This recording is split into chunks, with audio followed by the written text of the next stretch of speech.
Você sente que há algo profundamente errado com o sistema, que o jogo parece viciado, mas ninguém mostra as regras. A economia cresce, os mercados sobem, as manchetes prometem prosperidade, e, no entanto, sua conta bancária não reflete essa narrativa. Seu salário estagnou, seus custos subiram, e aquela sensação de estar correndo em uma esteira invisível nunca desaparece. Não é paranoia, é percepção, porque enquanto você trabalha por dinheiro, os poderosos simplesmente o criam, do nada, com a aprovação do sistema, e chamam isso de política monetária. Bem-vindo ao ledger oculto, onde dinheiro, poder e história colidem. E nada é tão simples quanto parece. Imagine entrar em um cassino onde a banca nunca perde. Não porque as apostas sejam justas, mas porque a banca possui a máquina de fazer fichas. Toda vez que o jogo fica apertado, ela simplesmente imprime mais fichas, distribui para quem já está no jogo e garante que o sistema continue funcionando. Você, do lado de fora, sente o impacto. Os preços sobem, o valor das suas economias diminui, mas a mesa nunca para. Esse não é um cenário hipotético. É exatamente como funciona a economia moderna. E o esquema mais audacioso da história financeira está acontecendo bem na sua frente. O governo emite dívida para cobrir seus gastos.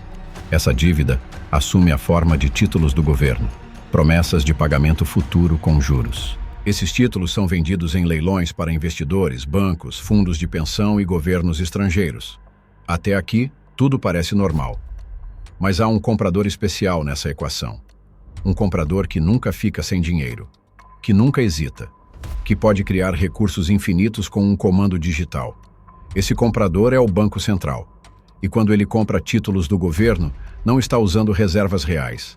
Está criando dinheiro novo, digitando números em uma tela, transformando promessas em liquidez. E com isso, o governo consegue financiar gastos astronômicos sem aumentar impostos, sem cortar programas, sem enfrentar a realidade fiscal. Parece mágica. E de certa forma, é. Mas mágica tem preço. E você é quem paga. Esse esquema não nasceu ontem. Sua origem remonta aos primeiros experimentos com dinheiro fiduciário, moedas que não eram lastreadas em ouro ou prata, mas em confiança. Na China do século XI, a dinastia Song emitiu papel moeda para financiar suas guerras. Funcionou por um tempo, até que a tentação de imprimir mais se tornou irresistível. A inflação explodiu, a moeda perdeu valor, e o império enfrentou colapso econômico. Séculos depois, a França revolucionária tentou o mesmo truque. Em 1790, o governo emitiu os assignats, notas lastreadas em terras confiscadas da igreja. No papel, era uma inovação brilhante.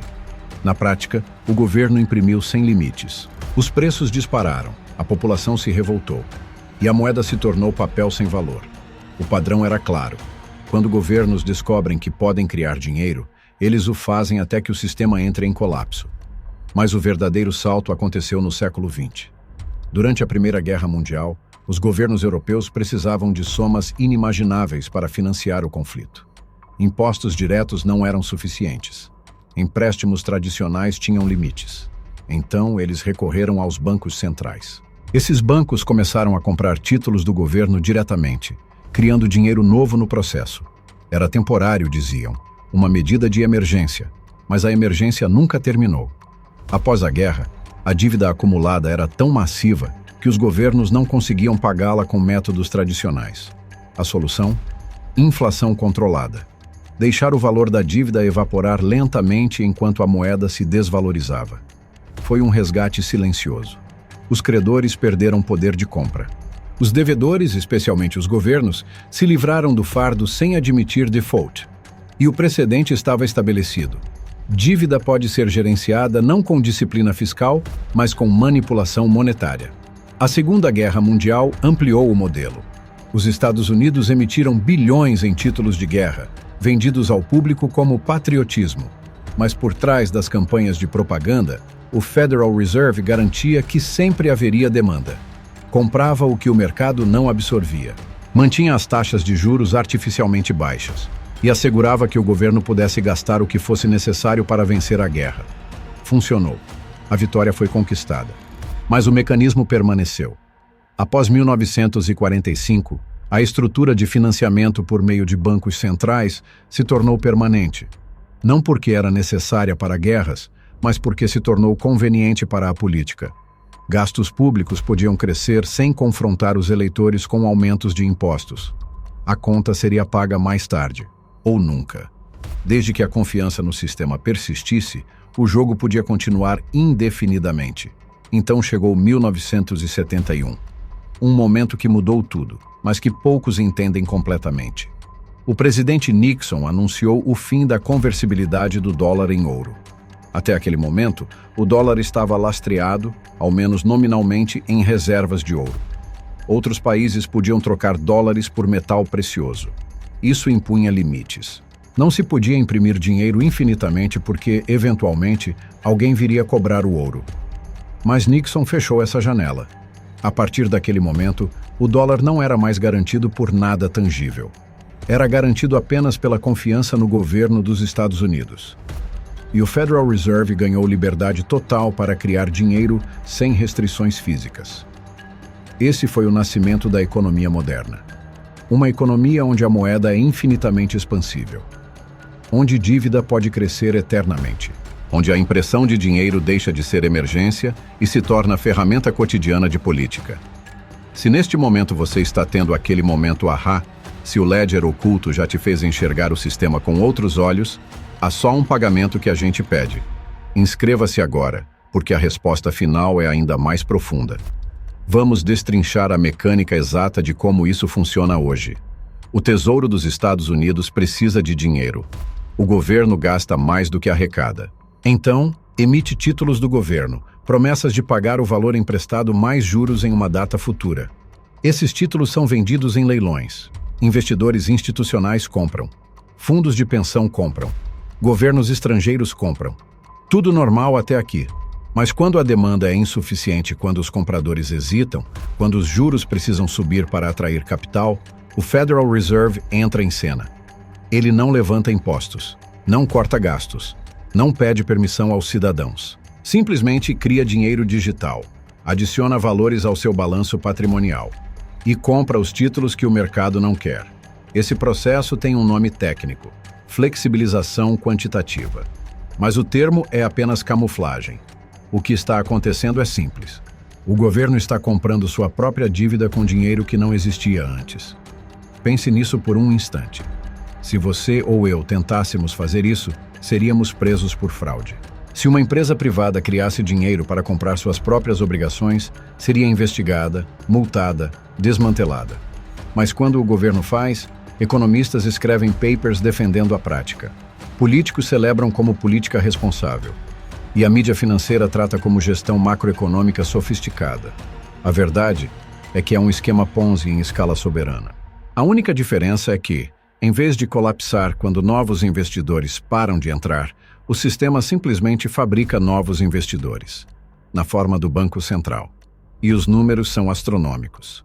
Após a crise de 2008, o Federal Reserve comprou trilhões de dólares em títulos do Tesouro e em títulos lastreados em hipotecas. Durante a pandemia de Covid-19, comprou ainda mais trilhões. O balanço do Fed explodiu de menos de $1 trilhão antes de 2008 para mais de 9 trilhões no auge da pandemia. Esse dinheiro não veio de nenhum lugar. Foi criado digitalmente. E foi usado para comprar ativos do governo e manter o mercado funcionando. Sem isso, as taxas de juros teriam disparado. O governo teria sido forçado a cortar gastos drasticamente, ou a aumentar impostos de forma brutal. Nenhuma dessas opções era politicamente viável. Então, o Fed fez o que sempre faz: imprimiu a diferença. Agora, quem se beneficia dessa engenharia? A resposta não é simples, mas é clara. Primeiro, o próprio governo. Ele consegue gastar sem limites imediatos. Financia guerras, programas sociais, subsídios corporativos, tudo sem enfrentar resistência fiscal direta. Segundo, os bancos e investidores institucionais. Eles vendem títulos ao Fed, recebem liquidez instantânea e reinvestem em ativos que se valorizam com a injeção de dinheiro novo. Ações sobem, imóveis sobem, ativos financeiros disparam. Quem possui esses ativos enriquece. Quem não possui, assiste de fora. Terceiro, grandes corporações. Com crédito barato e abundante, elas podem tomar emprestado a juros próximos de zero, recomprar suas próprias ações, inflar seus valores de mercado e enriquecer acionistas. Executivos ganham bônus gigantescos baseados no desempenho das ações. E tudo isso é alimentado por dinheiro que o Fed criou do nada. E os perdedores? Trabalhadores comuns, poupadores, aposentados. Qualquer um que viva de salário, que guarde dinheiro em conta corrente ou poupança, que não tenha acesso a ativos financeiros sofisticados. Porque toda vez que o Fed cria dinheiro novo, a oferta monetária aumenta. E quando há mais dinheiro perseguindo os mesmos bens, os preços sobem. Não imediatamente, não uniformemente, mas inevitavelmente. Inflação não é um fenômeno natural. É uma consequência direta da expansão monetária. E é o imposto mais regressivo que existe, porque atinge primeiro e com mais força aqueles que têm menos recursos para se proteger. Esse mecanismo cria uma desigualdade estrutural. Os ricos ficam mais ricos porque têm ativos que se valorizam com a inflação monetária. Os pobres ficam mais pobres porque têm salários que não acompanham o ritmo.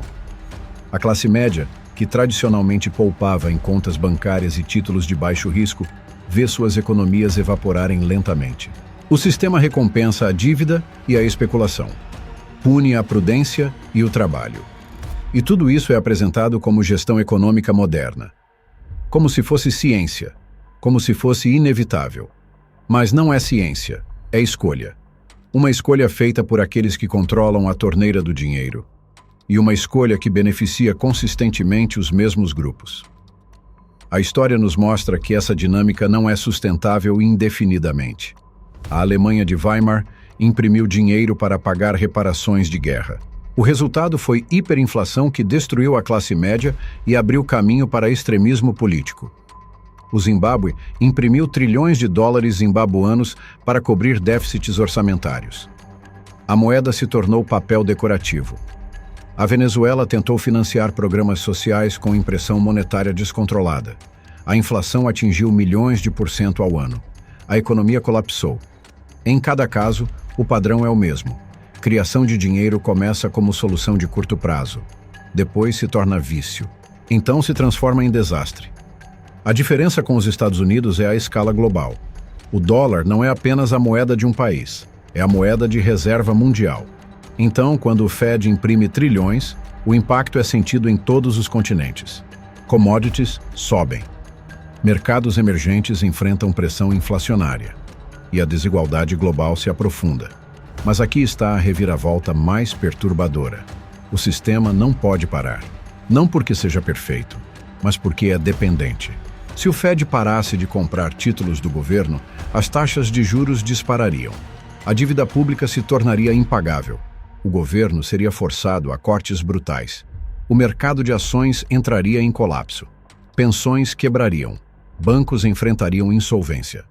A economia global, construída sobre a promessa de que o dólar é estável e os títulos americanos são seguros, entraria em pânico. Então, o Fed continua. Compra quando necessário. Cria dinheiro quando preciso. E mantém a ilusão de estabilidade. Mas ilusões têm limites. E quanto mais tempo duram, mais violento é o despertar. Olhe ao seu redor. Os preços de tudo estão subindo. Alimentos, combustível, moradia, educação, saúde. Não porque há escassez real, mas porque há excesso de dinheiro perseguindo os mesmos recursos.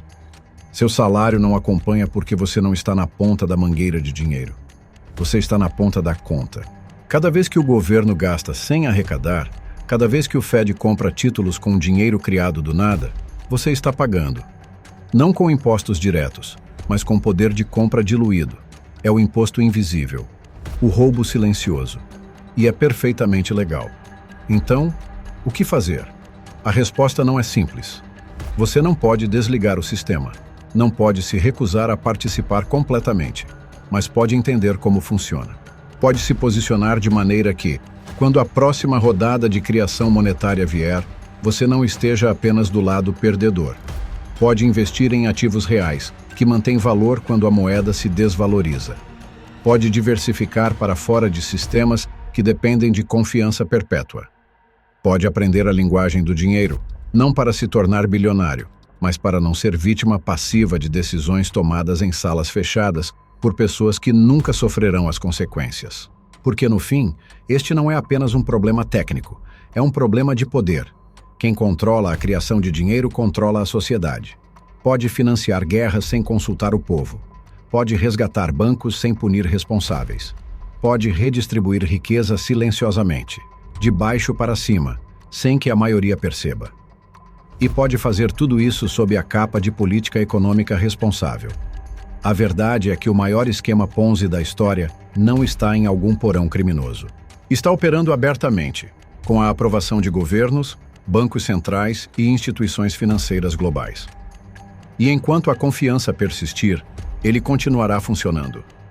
Mas confiança é frágil. E história nos ensina que, quando ela quebra, o colapso é rápido, violento e implacável. A história não se repete. O dinheiro, sim.